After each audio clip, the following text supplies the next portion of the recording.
ಓಂ ಆದಿತ್ಯಾಯ ವಿದ್ಮಹೆ ದಿವಾಕರಾಯ ಧೀಮಹಿ ತನ್ನೋ ಸೂರ್ಯ ಪ್ರಚೋದಯಾತ್. ಗೆಳೆಯರೆ, ಕಥಾ ಮಾಲಿಕೆ ಯೂಟ್ಯೂಬ್ ಚಾನಲ್ಗೆ ಸ್ವಾಗತ ಸುಸ್ವಾಗತ.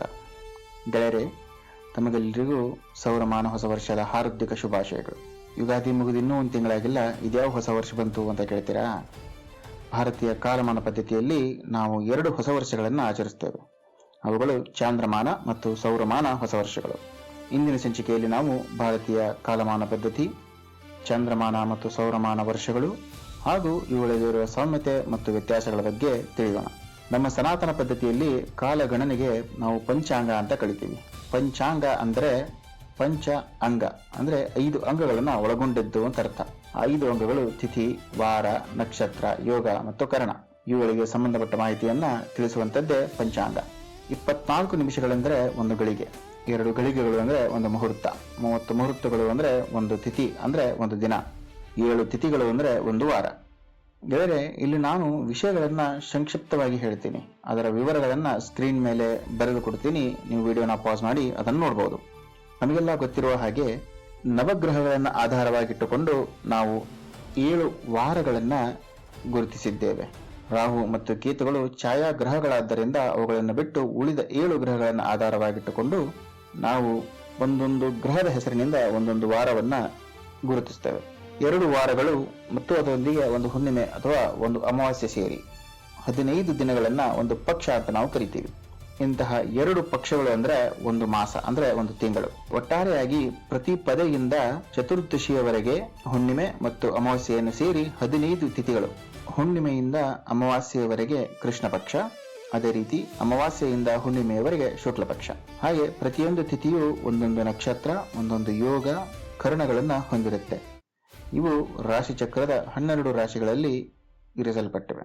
ಒಟ್ಟಾರೆಯಾಗಿ 27 ನಕ್ಷತ್ರಗಳು. ಅಶ್ವಿನಿ ನಕ್ಷತ್ರದಿಂದ ರೇವತಿ ನಕ್ಷತ್ರಗಳವರೆಗೆ 27 ಯೋಗಗಳು. ವಿಷ್ಕಂಭ ಯೋಗದಿಂದ ವೈದ್ಯುತಿ ಯೋಗದವರೆಗೆ 11 ಕರ್ಣಗಳು. ಭವ ಕರ್ಣದಿಂದ ಕಿಂಸ್ತುಗ್ನ ಕರ್ಣದವರೆಗೆ. ಈ 11 ಕರ್ಣಗಳಲ್ಲಿ 7 ಕರ್ಣಗಳು ಒಂದರ ನಂತರ ಒಂದು ಬಂದರೆ 4 ಕರ್ಣಗಳು ನಿರ್ದಿಷ್ಟ ಸಮಯಗಳಲ್ಲಿ ಅಥವಾ ದಿನಗಳಲ್ಲಿ ಸಂಭವಿಸುತ್ತವೆ. ಉದಾಹರಣೆ, ಶುಕ್ಲ ಪ್ರತಿಪದೆಯೆಂದು ಕಿಮಸ್ತುಗ್ನ ಕರ್ಣ, ಚತುರ್ದಶಿ ಎಂದು ಶಗುನಿ ಕರ್ಣ, ಅಮಾವಾಸ್ಯೆ ಎಂದು ಚತುಷ್ಪಾತ ಅಥವಾ ನಾಗರ ಕರ್ಣಗಳು ಬರುತ್ತವೆ. ಹೀಗೆ 30 ತಿಥಿಗಳು ಅಂದ್ರೆ 30 ದಿನಗಳು ಸೇರಿದರೆ ಒಂದು ಮಾಸ ಅಂದ್ರೆ ಒಂದು ತಿಂಗಳು. ನಮ್ಮ ಸನಾತನ ಕಾಲಗಣನೆಯಲ್ಲಿ 2 ರೀತಿಯ ಮಾಸ ಪದ್ಧತಿಗಳಿವೆ. ಅವುಗಳು ಚಂದ್ರಮಾನ ಮಾಸ ಪದ್ಧತಿ ಮತ್ತು ಸೂರ್ಯಮಾನ ಮಾಸ ಪದ್ಧತಿ. ಚಂದ್ರಮಾನ ಮಾಸಗಳು ಅಂದ್ರೆ ಚಂದ್ರನು ಯಾವ ನಕ್ಷತ್ರದಲ್ಲಿ ಚಲಿಸುತ್ತಾನೆ ಎಂಬುದನ್ನು ಆಧಾರವಾಗಿಟ್ಟುಕೊಂಡು ಚಂದ್ರಮಾನ ಮಾಸಗಳನ್ನ ನಾವು ಗುರುತಿಸಿದ್ದೇವೆ. ಅವುಗಳು ಚೈತ್ರ ಮಾಸದಿಂದ ಫಲ್ಗುಣ ಮಾಸದವರೆಗೆ ಒಟ್ಟಾರೆಯಾಗಿ 12 ಮಾಸಗಳಿವೆ. ಇದರ ವಿವರಣೆಯನ್ನ ಚಾರ್ಟ್ನಲ್ಲಿ ಕೊಡ್ತೀನಿ, ವಿಡಿಯೋ ಪಾಸ್ ಮಾಡಿ ನೋಡ್ಕೊಂಡ್ಬಿಡಿ. ಹೀಗೆ ಅಶ್ವಿನಿಯಿಂದ ರೇವತಿಯವರೆಗೆ 27 ನಕ್ಷತ್ರಗಳಿವೆ. ಚಂದ್ರಮಾನ ಮಾಸ ಪದ್ಧತಿಯಿಂದ ನಾವು ಪಂಚಾಂಗ, ಹಬ್ಬಗಳು, ವ್ರತಗಳು, ಜಾತಕಗಳನ್ನ ತಿಳಿಯೋದಕ್ಕಾಗಿ ಬಳಸ್ತೇವೆ. ಹೀಗೆ ಚೈತ್ರ ಮಾಸದ ಶುಕ್ಲ ಪಕ್ಷದ ಪ್ರಥಮ ದಿನ ಅಂದ್ರೆ ಪ್ರತಿಪದೆಯ ದಿನ ನಾವು ಯುಗಾದಿಯನ್ನಾಗಿ ಆಚರಿಸ್ತೇವೆ. ಇದು ಚಂದ್ರಮಾನ ಪಂಚಾಂಗದ ಹೊಸ ವರ್ಷವಾಗಿದೆ. ಚಂದ್ರಮಾನ ಯುಗಾದಿಯನ್ನ ಕರ್ನಾಟಕ, ಆಂಧ್ರಪ್ರದೇಶ, ತೆಲಂಗಾಣಗಳಲ್ಲಿ ಯುಗಾದಿ ಅಂತ ಆಚರಿಸಿದರೆ, ಮಹಾರಾಷ್ಟ್ರದಲ್ಲಿ ಇದನ್ನ ಗುಡಿಪಾಡ್ವಾ ಅಂತ ಆಚರಿಸ್ತಾರೆ. ಇನ್ನು ಸೌರಮಾನ ಮಾಸಗಳು.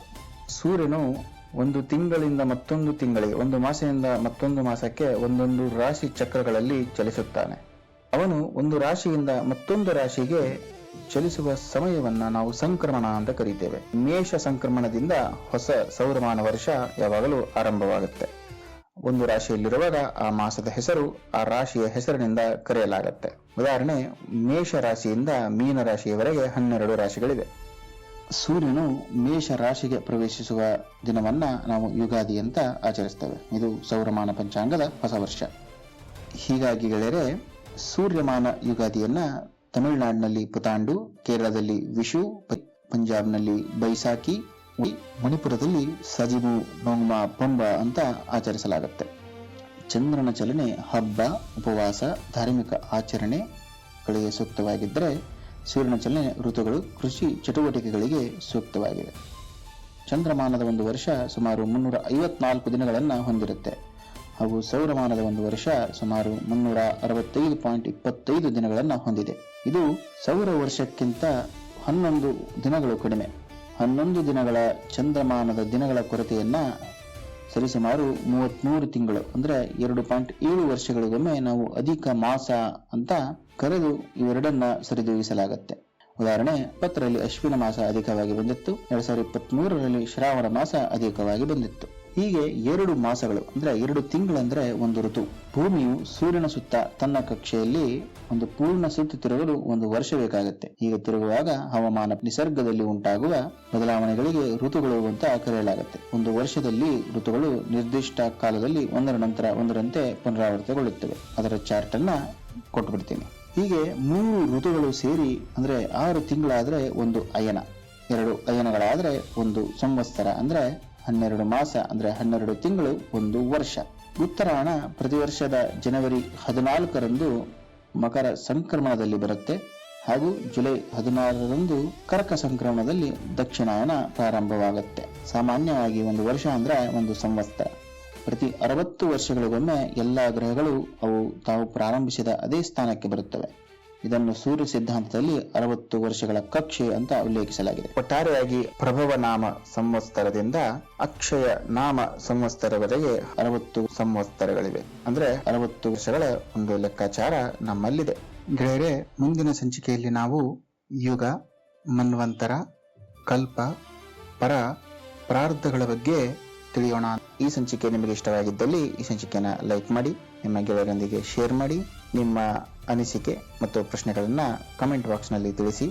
ಒಟ್ಟಾರೆಯಾಗಿ ನಮ್ಮ ಕಥಾಮಾಲಿಕೆ ಯೂಟ್ಯೂಬ್ ಚಾನೆಲ್ನ ಸಬ್ಸ್ಕ್ರೈಬ್ ಮಾಡಿ, ಸಪೋರ್ಟ್ ಮಾಡಿ ಅಂತ ಹೇಳ್ತಾ ಇಂದಿನ ಸಂಚಿಕೆಗೆ ಹೇಳೋಣ ಮುಕ್ತಾಯ. ಓಂ ನಮಃ ಶಿವಾಯ.